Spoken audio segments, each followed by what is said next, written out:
Good morning बच्चों। रुधिर हमारे शरीर के लिए एक महत्वपूर्ण घटक होता है। रुधिर को हम तरल संयोजी ऊतक भी कहते हैं। यह हमारे शरीर में धमनी और शिराओं के द्वारा शरीर के प्रत्येक भागों में संचारित होता रहता है।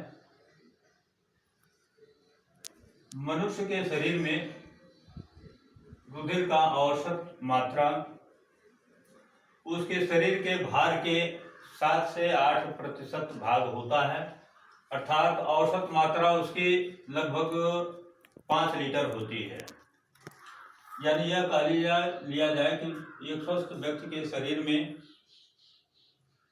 4.5 से 5 लीटर रुधिर पाया जाता है। रुधिर में 2 प्रकार के कंपोनेंट्स पाए जाते हैं। एक होता है प्लाज्मा और दूसरा होता है रुधिर। प्लाज्मा यह हमारे शरीर में जो रुधिर होता है, रुधिर का यह 55% भाग होता है प्लाज्मा।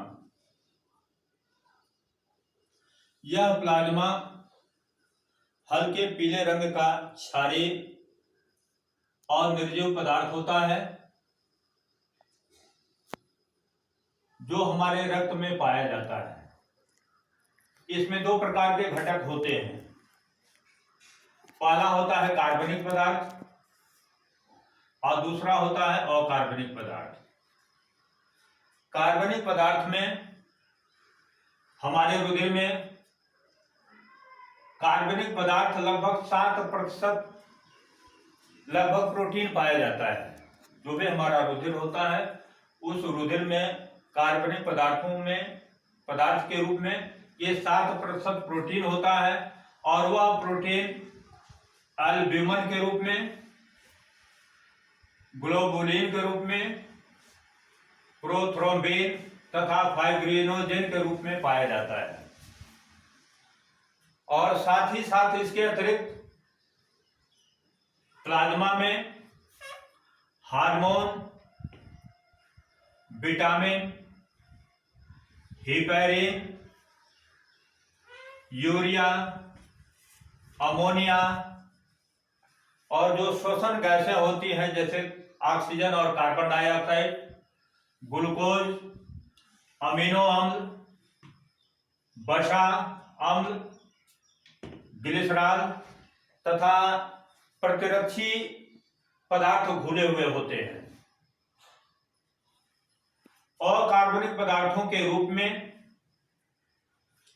हमारे शरीर में या रुधिर प्लाज्मा में sodium, calcium, magnesium, potassium, bicarbonate, sulphate तथा क्लोराइड आदि के रूप में घुले हुए होते हैं जो हमारे शरीर में विभिन्न कार्यों को करने में सहायक होते हैं।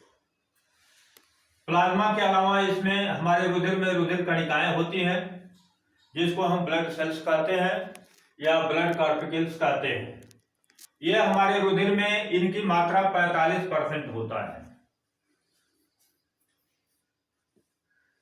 हमारे शरीर में 3 प्रकार के कणिकाएं पाई जाती हैं। पहला है लाल रुधिर कणिकाएं जिसको हम रेड ब्लड कॉर्पिकल्स या जिसको हम आरबीसी कहते हैं। यह हमारे रुधिर में रक्त को लाल बनाने का कार्य करता है, अर्थात यह कह लिया जाए कि लाल रुधिर कणिकाओं में हीमोग्लोबिन होता है। हीमोग्लोबिन के कारण ही रुधिर का रंग लाल होता है। हीमोग्लोबिन को ऑक्सीकारक पिगमेंट्स कहा जाता है या लाल रुधिर कणिकाएं श्वसन की क्रिया में सहायक होती हैं। हमारे शरीर में इसकी मात्रा, रुधिर में लाल रुधिर कणिकाओं की मात्रा पुरुषों में ये 50 से 55 लाख होते हैं तथा स्त्रियों में ये पुरुषों में 50 से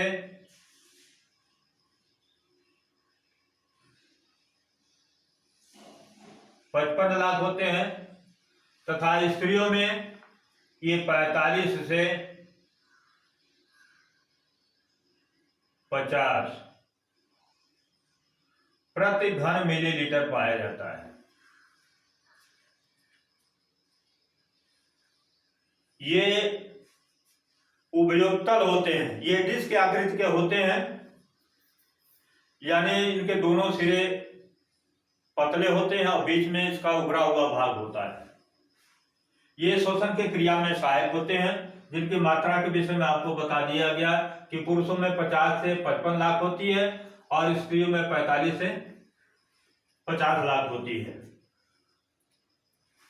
इनका निर्माण, लाल उदरी कणिकाओं का निर्माण इन्फेंट्स में, यानी जो शिशु होते हैं, शिशुओं में यकृत के द्वारा होता है, लेकिन वही शिशु जब वयस्क हो जाते हैं तो वयस्कों में लाल रुधिर कणिकाओं का निर्माण अस्थिमज्जा से होता है या अस्थिमज्जा के द्वारा होता है। दूसरा है श्वेत रुधिर कणिकाएं। यह श्वेत रुधिर कणिकाएं ये मनुष्य के शरीर में 6000 से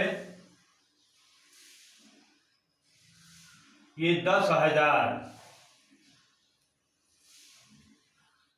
प्रति घन मिलीमीटर होता है। मतलब 1 घन मिलीमीटर में ये 6000 से 10,000 की संख्या में पाए जाते हैं। ये हमारे शरीर की सुरक्षा प्रदान करते हैं, अर्थात बाहर से आए हुए रोग के जीवाणुओं को भक्षण करने का कार्य करते हैं। श्वेत रुधिर कणिकाओं का निर्माण स्प्लीन में होता है, जिसको हम प्लीहा कहते हैं। प्लीहा के द्वारा श्वेत रुधिर कणिकाओं का निर्माण होता है। तीसरा है रुधिर प्लेटलेट्स। यह रुधिर प्लेटलेट्स शरीर में रुधिर को थक्का बनाए रखने का कार्य करता है। इस प्रकार से यह रुधिर हमारे शरीर में हृदय के द्वारा, धमनी और शिराओं के द्वारा शरीर के प्रत्येक भागों में हमारे शरीर के लिए जो आवश्यक अवयव होते हैं, जो कार्बनिक पदार्थ होते हैं और अकार्बनिक पदार्थ होते हैं, या शरीर में जो उपापचयी अभिक्रियाओं के फलस्वरूप जो विषैले पदार्थ उत्पन्न होते हैं, ये रुधिर में घुल करके और गुर्दे के द्वारा ये शरीर से बाहर निष्कासित कर दिए जाते हैं।